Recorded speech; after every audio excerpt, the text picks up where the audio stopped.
Most players gain access to their 5th level spells when they reach level 9, so in this video we're going over some of the best spells you can probably pick up once you have the availability of 5th level spells. And at number 10, we have Dance Macabre from Xanader's Guide to Everything. This is a spell that basically allows you to turn 5 corpses within a 60-foot range into either zombies or skeletons.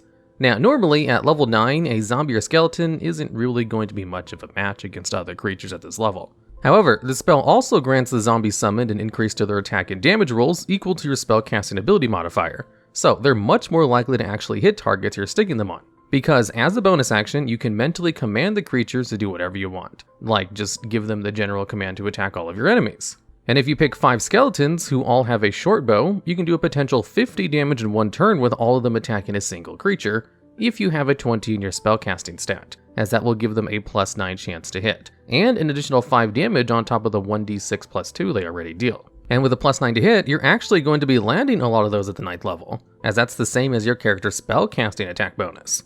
However, all of the damage is non-magic piercing, so creatures might be resistant or immune depending on what creatures you're fighting.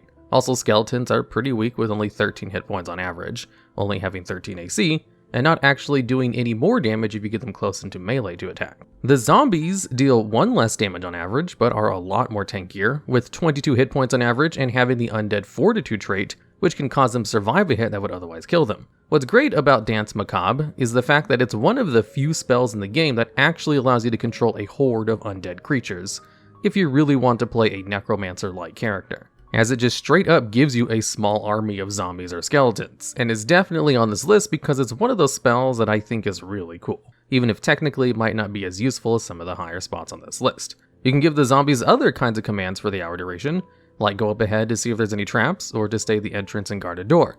There's lots of other versatile uses of the spell besides just having a little horde to fight for you. However, one of the main drawbacks to the spell is obviously the requirement in order to use it in the first place, where you need to have 5 corpses at the ready. And when the spell ends, the corpses don't get destroyed, so you could potentially just carry around 5 corpses with you at all times in order to always have the materials needed in order to cast the spell. But that would be difficult and might get you into trouble with local guards.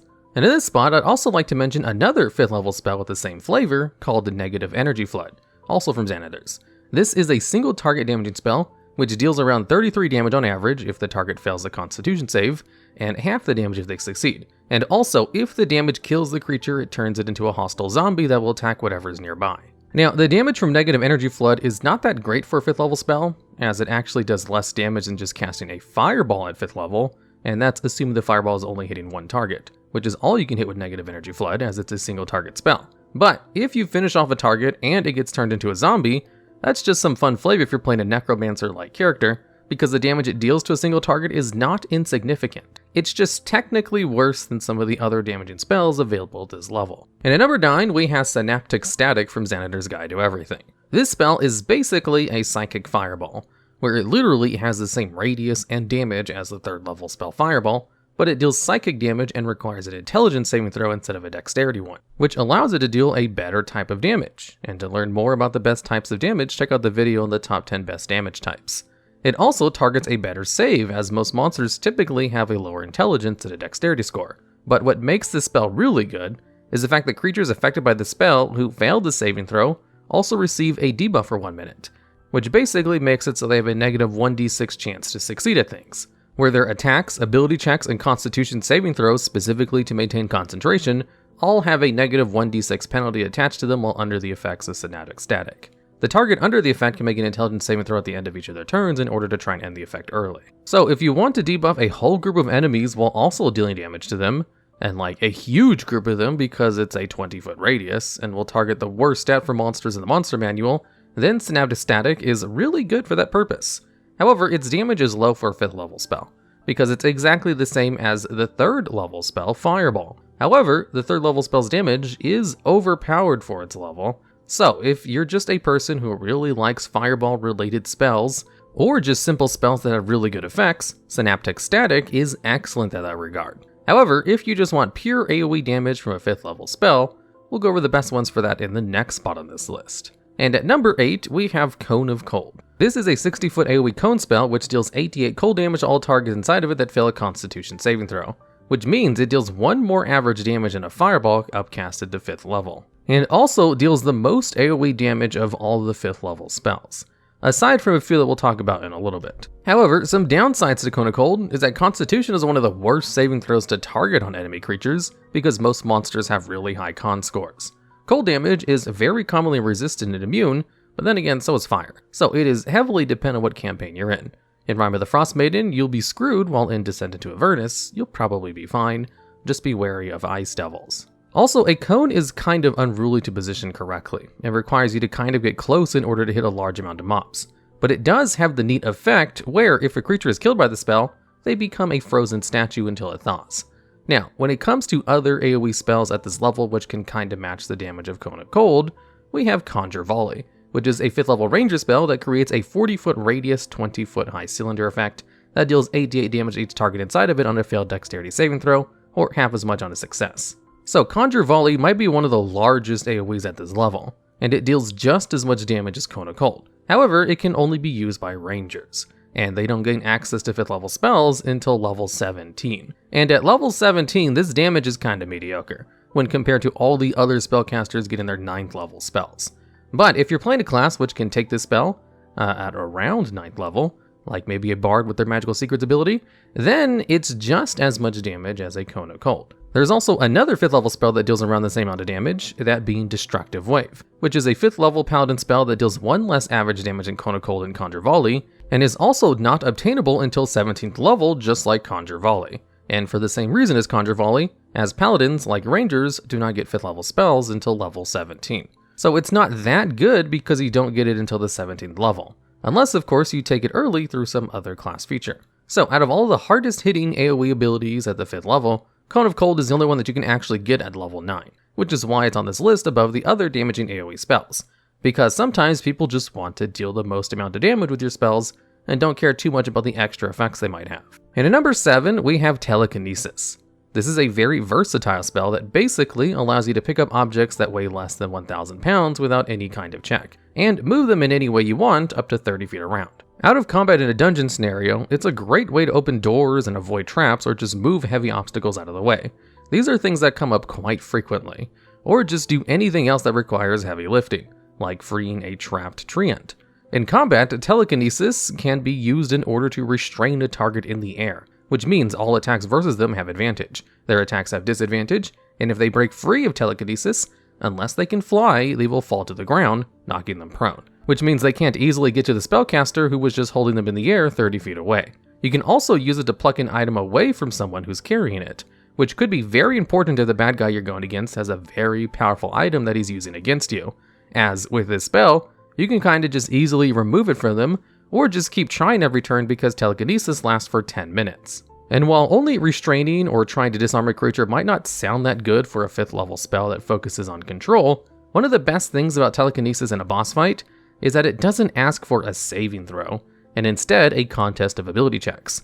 And what this means, mechanically speaking, is that it avoids the legendary resistances from bosses. Most higher level monsters, and more specifically boss monsters, have this thing called legendary resistances, where 3 times a day they can just automatically succeed a saving throw. So it's really hard to use control spells on a boss while they still have legendary resistances up, as even if they fail to save, they can just choose to succeed it instead. However, since Telekinesis doesn't call for a saving throw, they have to make the rolls like normal. And because it's a check where they just roll their strength stat pure versus your spellcasting stat, chances are they won't have any major modifiers to the roll like they would with a saving throw. So if you're facing off against a spellcaster who has a super dangerous item in their hands, chances are they might have a low strength score, so it'd be really easy to just take it from their hands with an ability contest, which might even win you the encounter because they can't do anything threatening to you without the super powerful weapon you just took away from them. And by using this spell to restrain, you're also able to grant advantage on one target, which can be really good. And this is why boss monsters have legendary resistances, to kind of brush off all the other more deadly control spells in the game. But Telekinesis is one of the few that actually gets around this distinction, so it is useful in combat, while also being incredibly versatile outside of it too. And at number 6, we have Scrying. This is a spell that basically lets you spy on anyone you vaguely know. You don't even have to have met the person you're trying to spy on. As long as you simply have second-hand knowledge of the target, i.e. you may have heard of them before, then you can use Scrying in order to spy on them for 10 minutes. That's pretty much all the spell does. It creates like an invisible eyeball that allows you to see and hear them for 10 minutes, which they can't see unless they're able to see invisible creatures. The ability to spy on anyone you might have vaguely known about is kind of powerful as an information tool, and can sometimes be used in order to solve major plot points in a campaign. To the point where Scrying is kind of one of those spells that DMs absolutely loathe, because it allows players to solve some problems way too easily. It's also something players hate whenever a DM uses it on them, because it definitely makes it hard for them to actually run away or sneak up on a bad guy. However, the target of your spying does have a chance to succeed the saving throw in order to not be spied on for 24 hours. And they get a bonus to their saving throw based on how well you know the target. Where if you try to spy on someone that you've only heard about secondhand, they get a +5 bonus. However, if you have a piece of the target that you're trying to spy on, i.e. a body part, lock of hair, a bit of nail, or something similar, then they have a -10 to their saving throw. And there's a couple of other modifiers based on other things, like how as long as you've at least met the target face to face at least once, then they don't get any bonus to the saving throw in order to not be spied on. There is one limiting factor to Scrying though, and that is you need an object worth at least 1,000 gold in order to use the spell, which might make it so you can't actually use Scrying, so it's all dependent on your campaign and your DM, because that is kinda pricey. Now, the usefulness of being able to spy on anyone whenever you want, as long as they're on the same plane of existence as you, is incredibly dependent on what kind of game you're playing too, but is still just really useful anyway, so it's definitely an excellent 5th level spell. And at number 5, we have Reincarnate / Raise Dead. These are 2 5th level spells that allow you to bring someone back to life if they died within the last 10 days. Raise Dead is a little bit more straightforward, in that as long as their body is intact somewhat, it will bring them back to life, close all their wounds, and also cure non-magical diseases and poisons. Then they take a -4 penalty to all their attack rolls, saving throws, and ability checks, where the penalty is reduced by 1 every time they finish a long rest. So they come back to life, but with a lesser power level for a few days. However, if they're missing a body part, which might make it so they would die immediately if they're brought back to life, like they're missing their head for example, then the spell doesn't work. It also costs 500 gold in order to cast because of its material cost. Reincarnate is even more expensive as it costs 1,000 gold to cast. However, it avoids a lot of the pitfalls of Raise Dead, as it just creates a brand new body for the soul to inhabit. But it doesn't let you choose the body, as the DM rolls a d100 and then chooses a new race based on the table given in the spell. The table is basically just all the races from the player's handbook, so no chance of being turned into a giant frog or something else detrimental. Reincarnate also does not require you to have the full body of the creature you're trying to bring back to life, just a part of it. So depending on how the creature died, when trying to bring them back to life, both of these spells can be useful, and generally, having the option to resurrect is just insanely useful in the average game. It doesn't matter what kind of campaign you're running, and having a larger window where you can bring people back to life within 10 days is basically the benefits of these 5th level spells compared to the lower level spells that can bring people back to life too, as Revivify can only bring someone back to life who's been dead less than 1 minute. And at number 4, we have Circle of Power. This is a paladin only spell which basically grants all allies within 30 feet magical resistance, where they have advantage on saving throws against magical effects, plus the effect that they take no damage if they succeed a saving throw, which would usually cause half damage on a success. Giving everyone in your party magical resistance as long as they're within 30 feet of you is a super good benefit to have, especially the fantastic effect of not taking damage if they succeed their saves. This extra effect is really rare. Off the top of my head, I can only think of a handful of subclasses that gain the ability to take no damage on a success, and usually only against a single type of saving throw. The effect is so good that it'd be kind of overpowered if you can get it at 9th level, as it would completely counter any spellcasters you might go against, which is why it's only available to paladins once they reach 17th level and gain access to their 5th level spells. So if you're playing a class that can get other classes' spells at earlier levels, again bards with magical secrets, this is an excellent defensive ability to steal. One of the reasons Satyrs and Yuan-Ti Purebloods are really good races to pick is because they have the magical resistance as one of their racial traits. And pretty much every boss has the magical resistance trait too in order to have advantage on saving throws against magical effects. So being able to grant this to everyone in your party during any fight, but especially during boss fights, would just be one of the best ways to protect everyone in the party, just as long as they stick close enough to you. And at number 3, we have Greater Restoration. This spell basically just allows you to dispel a lot of common, but very deadly debuffs. Generally, whenever a monster inflicts a really nasty debuff to a target, there's always a little addition in the fact that says it can't be removed, except by the Greater Restoration spell or a higher level spells like Wish. And because there are so many effects like this in the game, it's almost necessary for at least one person in the party to pick it up, or to know an NPC who can use the ability, because it also just removes a whole bunch of other stat lowering abilities and some common forms of CC, like the Charm effect or the more deadly Petrified condition. They can also be used to remove 1 level of exhaustion. However, you probably don't want to waste it on exhaustion unless you really need to, because it does use a 5th level spell slot, which is kind of precious on its own, but also uses 100 gold worth of diamond dust every time you use the spell, and that adds up pretty fast. And at number 2, we have Animate Objects.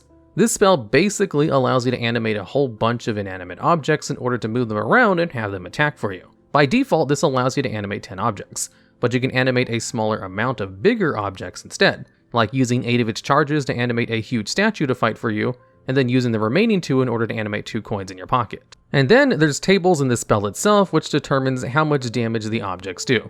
But what's really good about this spell is that if you use it on 10 silver coins, you have the hardest hitting 5th level single target spell, as if all the coins land their attacks, it deals 65 damage on average, which is slightly less than double the single target damage of Cone of Cold. And all the tiny coins have a +8 to their hit, which is a pretty high attack modifier, so chances are most of them are actually going to land their attacks. And this spell gives the animated objects a fly speed and allows them to hover, which makes them very maneuverable. And if you use silver coins, they can be treated as silvered attacks for creatures that silver is effective against.